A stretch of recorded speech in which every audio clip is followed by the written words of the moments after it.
Olá, estamos iniciando a análise do Decreto-Lei 4.657, de 4 de setembro de 1942, que atualmente é denominado como Lei de Introdução às Normas do Direito Brasileiro, a chamada LINDB. Passamos aqui a leitura desse primeiro artigo e, em seguida, os comentários e introdução a essa lei de introdução.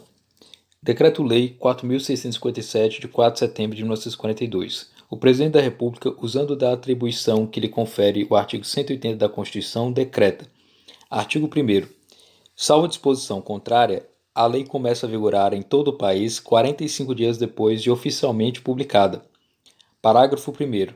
Nos estados estrangeiros, a obrigatoriedade da lei brasileira, quando admitida, se inicia 3 meses depois de oficialmente publicada. O parágrafo 2º foi revogado. Parágrafo 3º. Se antes de entrar a lei em vigor ocorrer nova publicação de seu texto destinada à correção, o prazo deste artigo e dos parágrafos anteriores começará a correr da nova publicação. Parágrafo 4º. As correções a texto de lei já em vigor consideram-se lei nova. Então, aqui temos o primeiro artigo da Lei de Introdução às Normas do Direito Brasileiro, mas antes é interessante fazer uma certa análise aí sobre o termo geral aí da própria Lei de Introdução, né? O Código Civil francês de 1804 trouxe muitas influências no direito brasileiro. Esse Código Civil francês, também chamado de Código Napoleônico, né, surgiu aí no período em que o imperador Napoleão na França tinha o poder político, né, e esse Código Civil francês ele instituiu uma série de regras que alterou todo o ordenamento jurídico francês.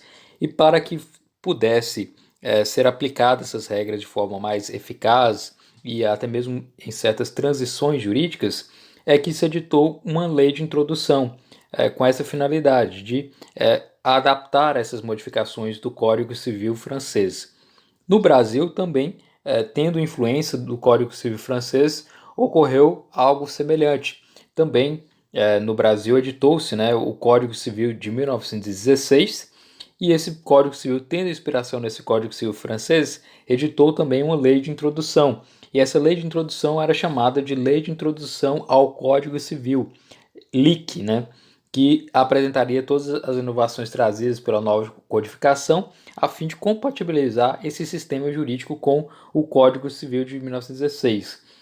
Porém, a própria LIC, né, a Lei de Introdução ao Código Civil, passou a ser doutrinariamente e também pelas análises jurídicas que eram feitas como uma norma de sobredireito, uma norma que apresentava aí, funções, apresentava conceitos que se aplicavam a todo o ordenamento jurídico e não apenas ao Código Civil. Então, por isso, tendo essa característica, é que o próprio legislador, em 2010, decidiu alterar aí, o conceito dessa lei de introdução ao Código Civil. Passou a se chamar Lei de Introdução às Normas do Direito Brasileiro, LINDB, com a Lei 12.376 de 2010, tomou essa nova denominação, né? Então, porque justamente a Lei de Introdução ao Código Civil, a lei, ela nunca introduziu de fato o Código Civil. Ela sempre se preocupava, apresentava normas próprias do ordenamento jurídico, né? Ou seja, o objeto de estudo aí é a própria norma jurídica na Lei de Introdução às Normas do Direito Brasileiro. Então, de forma acertada, o legislador alterou aí esse conceito, né, do próprio Decreto-Lei 4.657 de 1942. Então, essa lei de introdução às normas do direito brasileiro, ele é um diploma legal que trata de várias disciplinas, aplica-se de forma universal a qualquer ramo do direito. Então, portanto, aplica-se, né, como se fosse um código geral sobre a elaboração, sobre a aplicação das normas, e tem como objeto propriamente a elaboração, vigência, aplicação da lei.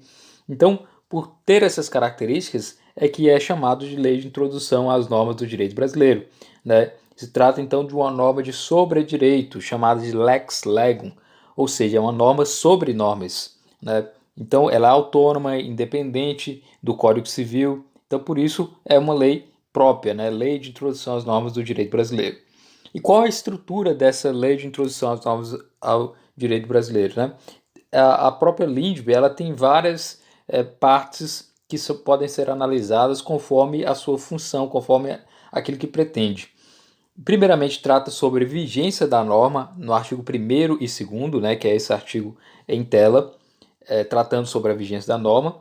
Em seguida, trata sobre a obrigatoriedade da norma no artigo 3º. No artigo 4º, trata sobre a integração da norma. No artigo 5º, trata sobre a interpretação da norma. No artigo 6º, trata sobre a aplicação da lei do tempo. E no artigo 7º ao 19, trata da aplicação da lei no espaço. E ainda, a partir do artigo 20 ao 30, que foi um acréscimo da Lei 13.655 de 2018, trata da eficácia na criação e na aplicação do direito público. Então, é interessante dizer isso, né, que essa lei de introdução trata aí de vários âmbitos e, por isso, é uma norma de sobre-direito. Então, agora passamos a analisar esse primeiro artigo da LINDB, né? Uma vez que já temos essa noção geral, agora passamos a analisar propriamente o artigo 1º. Então, o artigo 1º ele está dentro do âmbito, né, da norma que trata sobre a vigência das normas. O artigo 1º e o artigo 2º tratam sobre a vigência da norma. Essa previsão legal, então, tratando aí sobre a vigência. Salvo disposição em contrário, ou seja, se não houver disposição em contrário, se não tiver um texto que contradiga isso, a lei começa a vigorar em todo o país 45 dias depois de oficialmente publicada. Aqui está tratando sobre a lei, né? Existem várias conceituações sobre o que seria a lei, mas pode-se dizer que a lei são as normas, são as regras editadas pela autoridade competente, né, para que seja aplicado aí no ordenamento jurídico, né? E essa lei ela tem o chamado vigor, ou seja, passa a ter a sua vigência, né? Então, é por isso que o artigo 1º e o artigo 2º trata sobre a vigência. O que seria vigorar, vigência, vigor? É propriamente a sua aplicação, é quando ela passa a valer no ordenamento jurídico, né? Então, ela pode existir no ordenamento jurídico, mas ela tem o seu determinado tempo para ter a sua vigência, a sua aplicação propriamente. Então, por isso que é interessante fazer essa diferença entre existência e vigência. A existência não pode ser confundida com a vigência. Existir a norma é uma coisa, vigorar a norma é outra, né?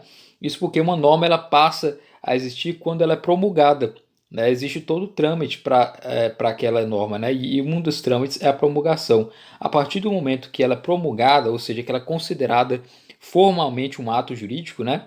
Ela ainda, mesmo não possuindo coercibilidade, ela passa a existir, né? Agora, a vigência ela é necessária dentro do caminho legislativo, do iter legislativo, ou seja, é um lapso temporal. A vigência é um tempo em que as pessoas têm que ter para ter o conhecimento daquela lei, daquele conteúdo daquela lei e também para ter conhecimento da sua existência. Então, temos aí basicamente, né, a lei ela é votada ou ela é apreciada naquele órgão competente. Uma vez sendo apreciada, ela é promulgada no sentido de declarada como sendo existente. Depois temos a sua publicação e com essa publicação é o tempo determinado para que as pessoas tenham conhecimento. Esse tempo determinado para as pessoas terem conhecimento é chamado de vacatio legis, é o lapso temporal.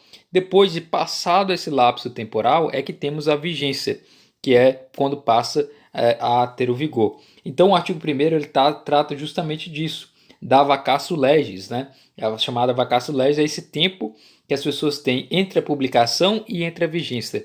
Entre a publicação para se dar conhecimento da existência daquela lei e o cumprimento dela. Esse tempo é o tempo para as pessoas se acostumarem com a lei até no momento em que será dito que a partir de tal data ela vai passar a ser obrigatória, a ser cumprida, né? Então, salvo disposição contrária, a lei começa a vigorar, a lei começa a ter eficácia, terá aplicação em todo o país, ou seja, em todo o Brasil, 45 dias depois de oficialmente publicada.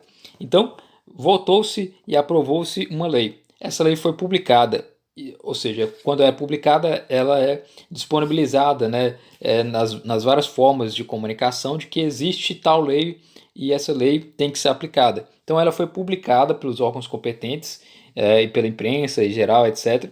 Foi publicada. Após a sua publicação, 45 dias ela vai ser aplicada.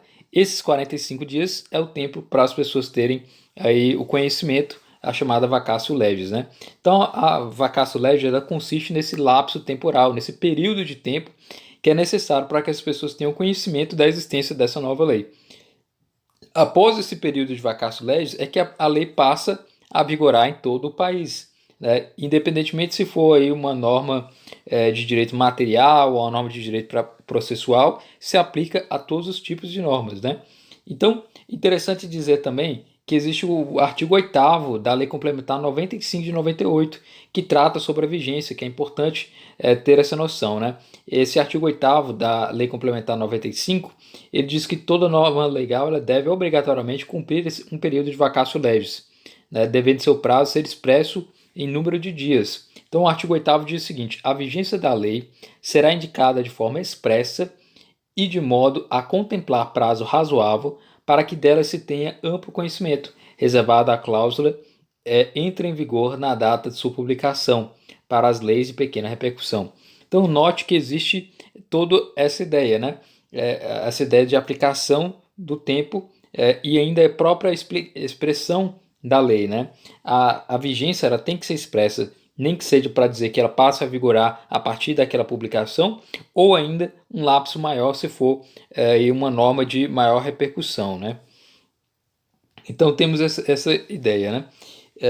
Basicamente isso. No estrangeiro, né, quando a lei for publicada, né, ela tem uma obrigatoriedade diferente. Ela tem passa a vigorar de forma diferente, né? Porque está aí no parágrafo 1º. Nos estados estrangeiros, a obrigatoriedade da lei brasileira, quando admitida, se inicia 3 meses depois de oficialmente publicada. Então, veja que no Brasil, em território nacional, ou seja, em todo o país, a partir do momento em que se publica aquela lei, 45 dias ela passa a ter a sua vigência, né? Salvo disposição em contrário. Deve ser sempre lembrado isso, porque o salvo disposição em contrário quer dizer que a norma pode determinar datas, determinar tempo para aquela vigência, né? Ou seja, pode colocar um prazo de 1 ano, 6 meses, 1 mês. Então, se não houver isso, se não houver essa disposição, ou mesmo, né, entra em vigor na data de sua publicação. Se não houver isso, a lei ela passa a vigorar a partir de 45 dias depois de ser oficialmente publicada. No estrangeiro é diferente. Isso é uma norma, né, que surgiu na época de 42, justamente pelo fato de que demorava-se a levar ao conhecimento da existência dessas normas no estrangeiro. Por isso o prazo era maior propriamente. Era o prazo aí de 3 meses depois de oficialmente publicada, ela passava a ser tida como obrigatória, né? Então é basicamente isso. No estrangeiro, né, quando ela é admitida a lei brasileira, a vigência ela será de 3 meses e não de 90 dias, propriamente, 3 meses contados, né? E além disso, quando a lei fixar um prazo diverso, né, que é o caso aí das leis de maior complexidade, ela poderá colocar um prazo amplo, né, como por exemplo aí, o Código de Processo Civil de 2015, ele teve um prazo aí de vacatio legis de 1 ano, ou seja, existia essa norma em 2015 e passou a esperar 1 ano até que a sua publicação, até que a sua entrasse em vigor. Nesse período de 1 ano, as pessoas estudaram o novo código, analisaram a sua aplicação, para depois, em seguida, no ano seguinte, passar a aplicar.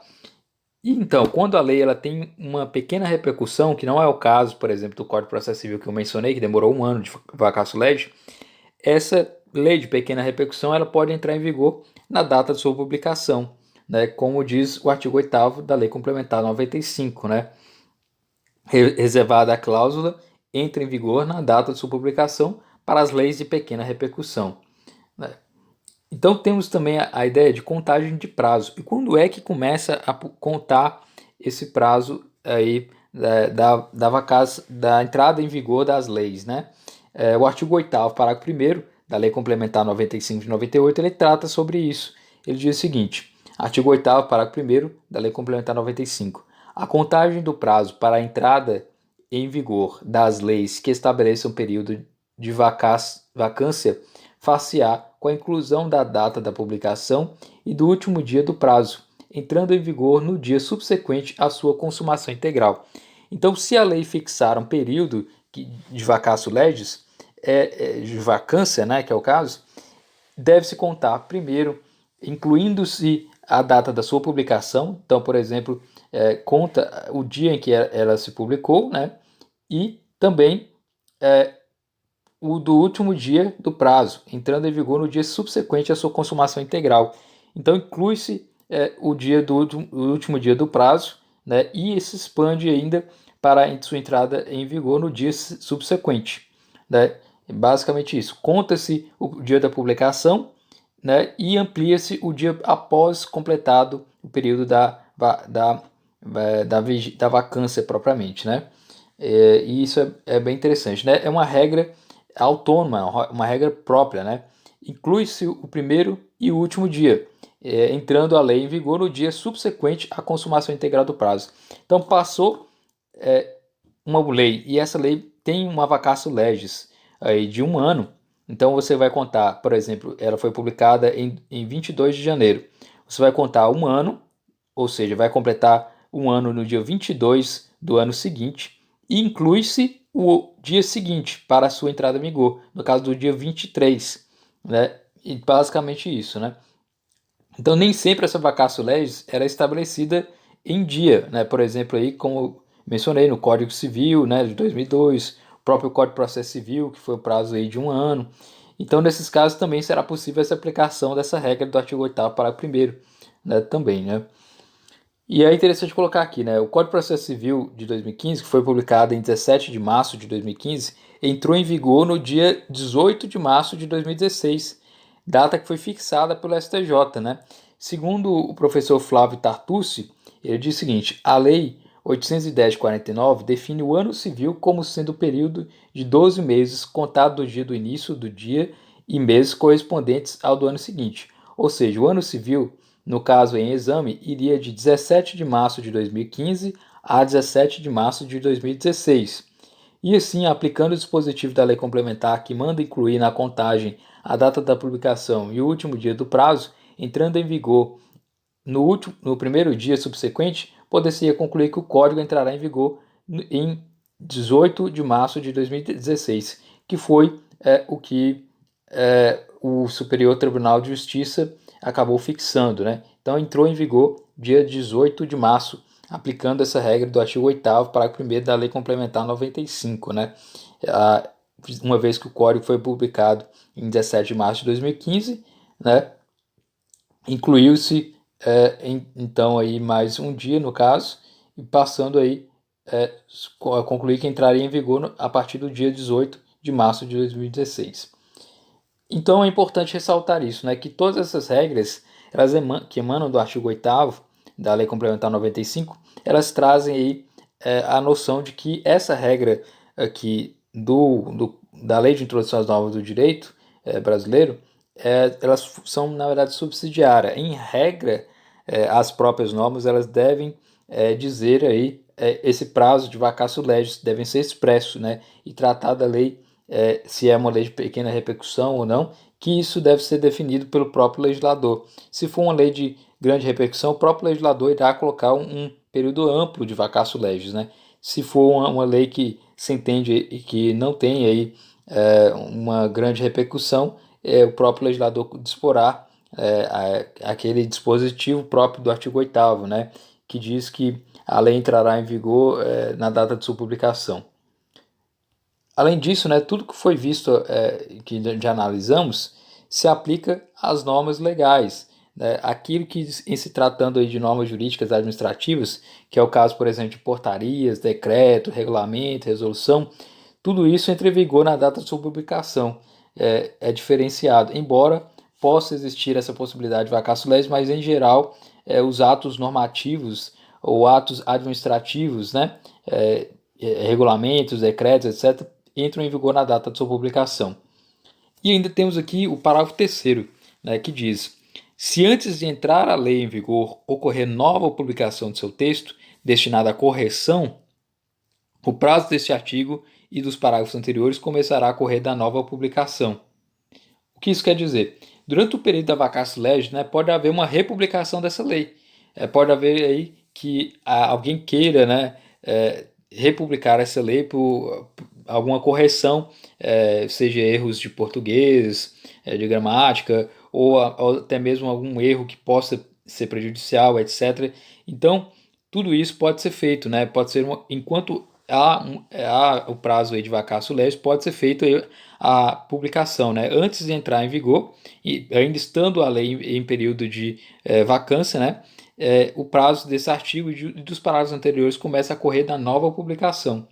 Então, o prazo da vacatio legis ele se reinicia somente para a parte que foi retificada e não para as demais, que continuam contando o prazo normalmente. Então, é basicamente quanto a esse artigo que foi alterado e os parágrafos que tiverem correlação com ele, né?